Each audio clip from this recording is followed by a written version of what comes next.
Please be seated.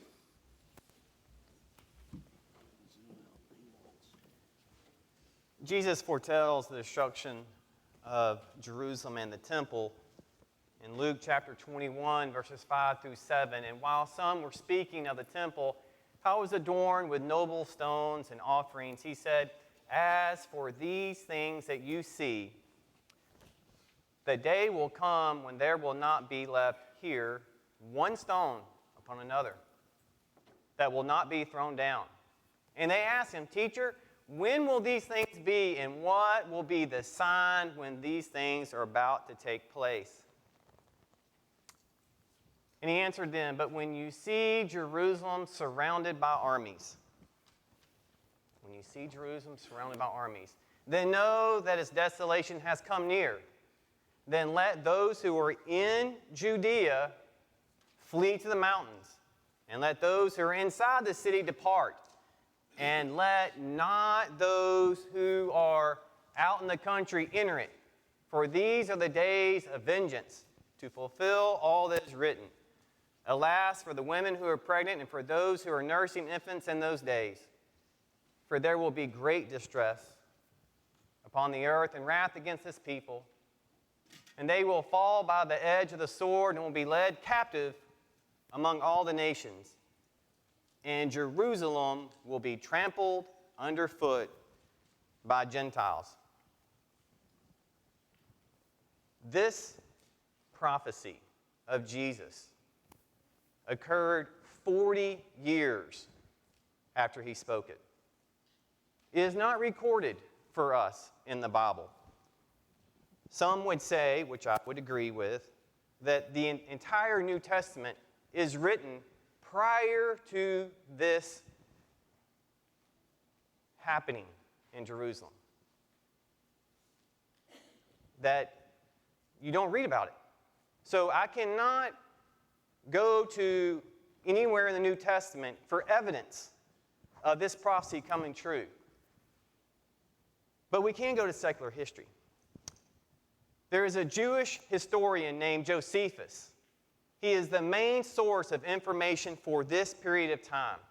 He's a Jewish military general who was captured early on in the Roman wars. He is an eyewitness, and he is a participant in these events. He is not divinely inspired. And the account may be colored by a desire to avoid offending the Romans, of which he was under. And I think we see that in our news reporting. If you turn over to MSNBC or CNN, you're going to get a certain what? Slant to the news. But if you turn it over to Fox, they're going to look at the same thing, and they're going to give you what? A little different slant. So his information may be colored, but he is a historian of the time. It's important for us to know the Roman emperors for the story of which we're about to tell. There is Nero, and there are 3 emperors who only are emperors for a very short period of time. Galba, Otho, and Vitellius. And then there's Vespasian and Titus. You need to remember those actors in this story. They will be important. So what happened? How and when did this prophecy that Jesus spoke of, his beloved city, Jerusalem? You remember in Luke chapter 19, what does he do in Luke 19:41? When he enters the city, he what? He weeps over it. He loves this city, and he loves these people, but they will revolt. In the year 66 AD, a chain of events is going to be set in motion that made war with Rome inevitable. First, a band of Jews captured the fortress of Masada near the Dead Sea, and they destroyed the Roman garrison. Starting to stir up the hornet's nest. In Jerusalem, this same year, they stopped making offerings for Rome and to Caesar. Fearful of a Roman reprisal, leading citizens and some chief priests and prominent Pharisees call for a public meeting to denounce this revolt. Their effort was to no avail. Hence, they dispatched a delegation to the governor Florus and King Agrippa for help. King Agrippa and Governor Florus respond by sending a military force. Fighting broke out inside of Jerusalem, and the Jews that favored a revolt gained the upper hand, and thereafter they destroyed the Roman garrison sent by King Agrippa. They're asking for trouble. At this time, the Roman Emperor Nero perceived this outbreak of hostilities in 66 as a problem of local unrest. This is not a real threat to his imperial rule. So he now moves up the chain of command. King Agrippa and Florus could not get it done, so Nero instructed the Roman governor of Syria, Cestius Gallus, who was the superior of these local governors in Judea, to restore order. The Roman governor of Syria, Cestius Gallus, assembled the 12th legion of the Roman army to put down this Jewish rebellion in 66. The legion arrived before the walls of Jerusalem at the Festival of Booths, which occurs in early October. So this is early October 66. They've attacked Masada, they're not paying their taxes, and they've destroyed the garrison that was sent by King Agrippa. So this Roman governor of Syria comes up, and the Roman force penetrates even to the heavily fortified temple walls and had victory in hand. But Gallus suddenly and without reason ordered a retreat. They surrounded the city, invaded, and then backed off. Gallus may have underestimated the Jewish strength as the well-determined zealots, and he was not prepared to scale Jerusalem's fortifications. He had neglected to bring siege engines and artillery, which would be crucial in reducing this hostile city.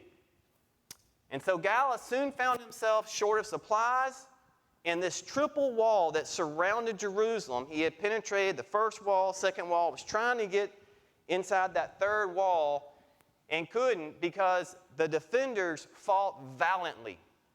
They were going to fight to the death. So he experienced ambushes that nagged the rear of his supply line. And so what does he decide to do? He decides, you know what? I am going to retreat, and I'm going to come back, and I'm going to be better fortified. The weather will be better. I'm going to be better prepared. So he orders this withdrawal in 66. It's there around this festival, the Booths. He attacks. The winter's coming. He's going to back off. And so there is this orderly withdrawal, which quickly turned into a hasty retreat, which then turned into a rout. The Jews employed guerrilla tactics and ambushed him at Beth Hebron as he was leaving. The Roman casualties were devastating and humiliating. The Jewish attack forced the retreating Romans to abandon their bulk baggage and heavy siege equipment. Now, what do the Jews think in Jerusalem? They think what? God has delivered us. They're rejoicing. Matter of fact, they even strike coins bearing the inscription, Jerusalem the Holy. They are thrilled because they have defeated the Romans.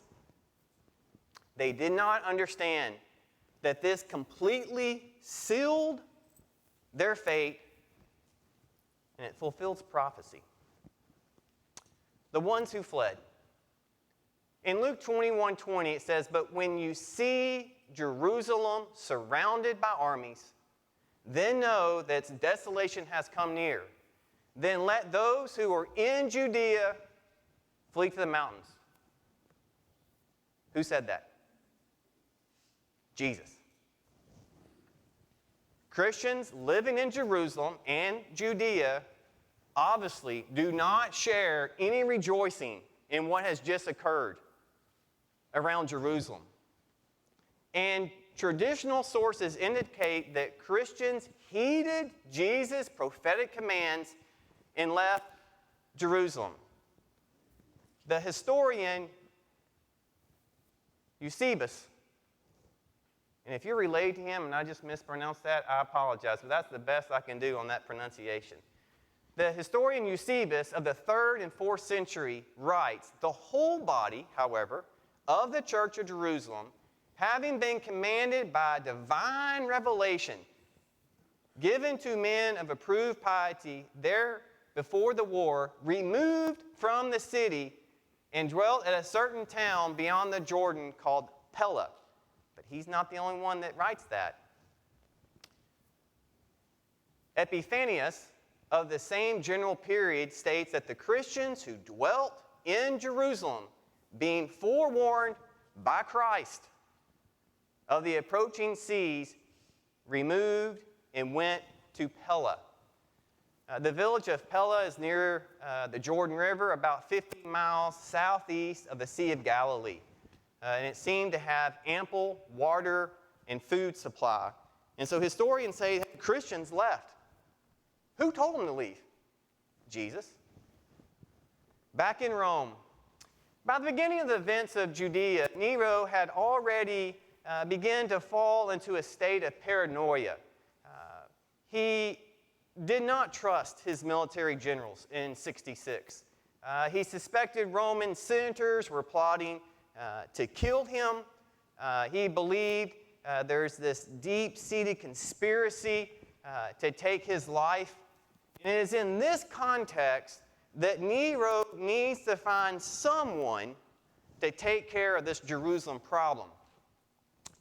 He appointed Vespasian to head the Roman legion against Jerusalem.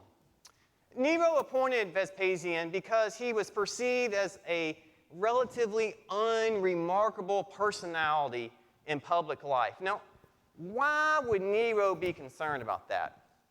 Because he's got to be careful. If he picks the wrong person, then that person may come back and want to be what? He wants to be emperor.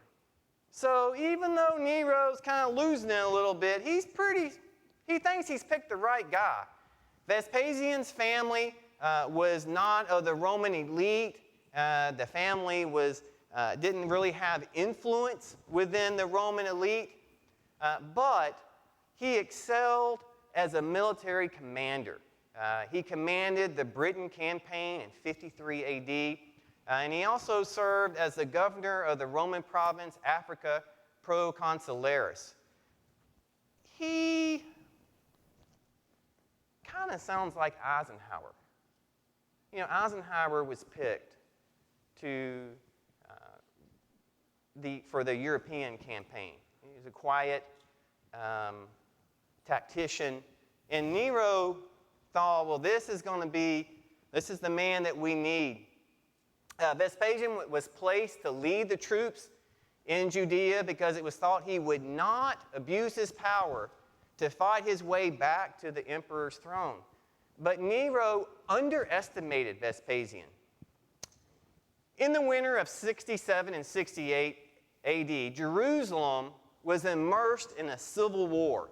The factions continued to fight back and forth, and this weakened the defense of the city. This would have been the best time for the assault, but Vespasian, he refrained. Instead, he used this opportunity to restore his public name, to gain influence, to acquire financial support for political moves that he planned in Rome. Vespasian was biding his time and waiting for the right moment. And luckily for him, the year of 4 emperors had happened. The right move for Vespasian arrived in 68-69 during the Roman Civil War.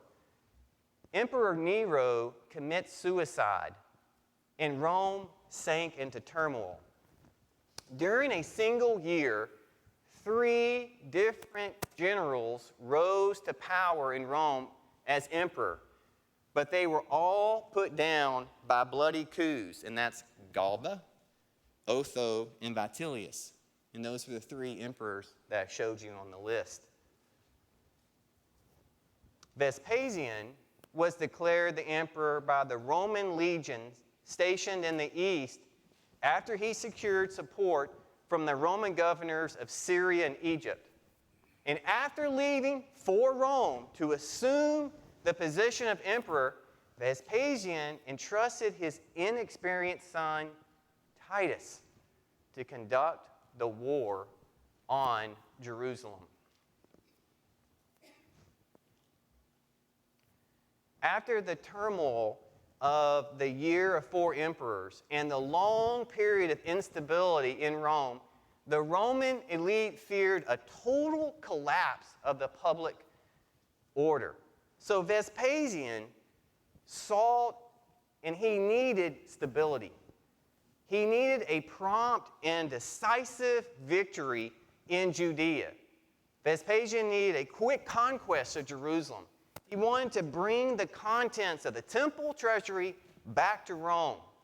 This new imperial propaganda invested enormous efforts to increase the public's knowledge of what he was going to do to Jerusalem. The destruction of Jerusalem was therefore a public relations campaign. He needed stability. Here we've had Nero, and we went through 3 quick emperors. Now I've come in. I'm going to show that I know what I'm doing, and I can bring a quick victory back to Rome. So Vespasian would be seen as a national hero who's brought stability back to Rome and is seen as a conqueror.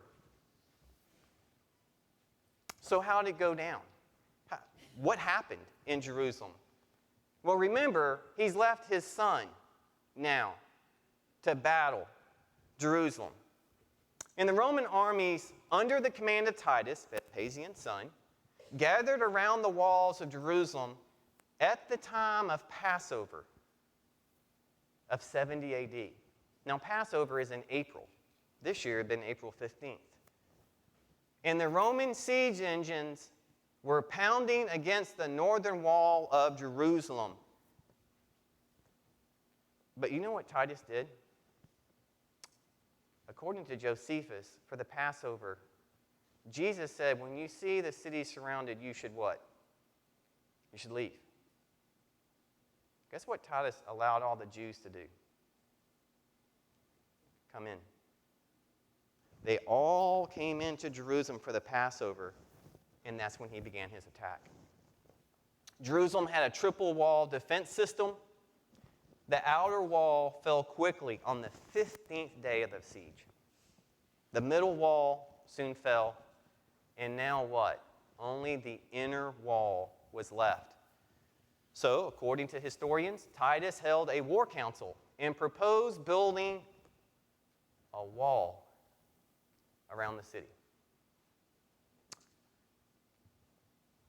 That wall was 4.5 miles fortification that was completed in record time.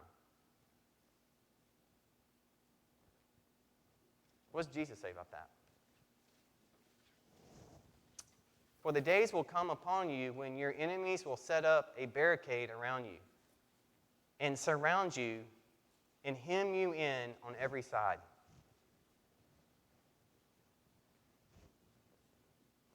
Wow. Historically, that's what happened. Famine conditions in Jerusalem now became acute. When the siege was over, Josephus says 1.1 million were dead. Most perished not by the sword, they starved to death. He records that there were some 97,000 captives, mostly young and good-looking, that they were brought to Rome and in a procession of victory.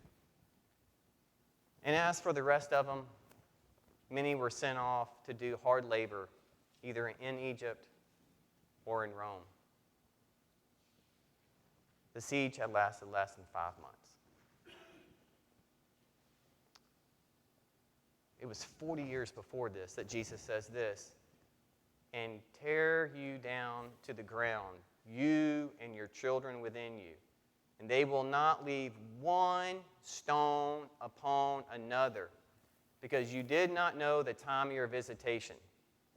But he answered them, you see all these, do you not? Truly I say to you, there will not be left here one stone upon another that will not be thrown down. Josephus, in his memoirs, says you could not even recognize, when Titus was finished with it, the city, that there was a city there. He completely wiped it off the face of the map. Probably the next time that actually happened, we did it in 1941, August 6th, which is the day that we dropped what? The atomic bomb on Hiroshima. We leveled that city. But Jesus talked about it. There will not be one stone left. And there wasn't. They wiped it completely out. Jesus' prophecy of the destruction of Jerusalem is unquestionably became a reality. Josephus, not a Christian. Titus, not a Christian. But Josephus' accounts are exactly what Jesus said would happen, and what Titus did is exactly what Jesus said would happen. Let me ask you something. Did you know that Jesus talked more about hell than he did about heaven? He actually describes hell rather vividly. There is no denying that Jesus knew, believed, and warned against the absolute reality of hell. He said this: hell is a place of eternal torment. Hell is a place of unquestionable fire. Hell is where the worm does not die. Hell is where people will gnash their teeth in anguish and regret. Hell is a place of no return in outer darkness. Now, if the prophecy of the destruction of Jerusalem is accurate, and he was concerned about those people, he cried about those people, he was warning them of the destruction to come. What do you think that means about Jesus' warning to us about what is going to come? He's telling us this is coming. At judgment, this is what you're going to be dealing with. Now, you can say, I don't know too much about the destruction of Jerusalem. I don't know. I'm not much of a historian. He said it was going to happen, and it happened. Now I'm telling you that Jesus warns us about hell. He issues us warnings about hell, that it is real, that it is going to happen. Are you going to pay attention?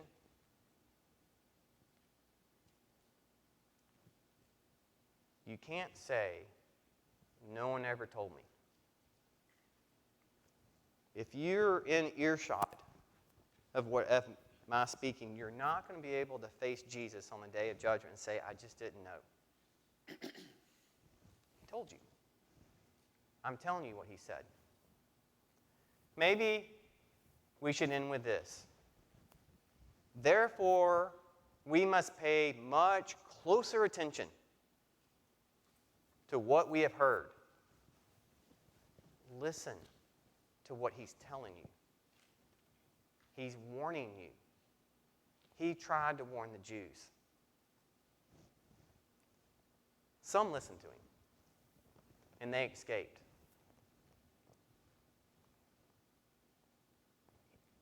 He's providing you with escape tonight. He's given you that opportunity.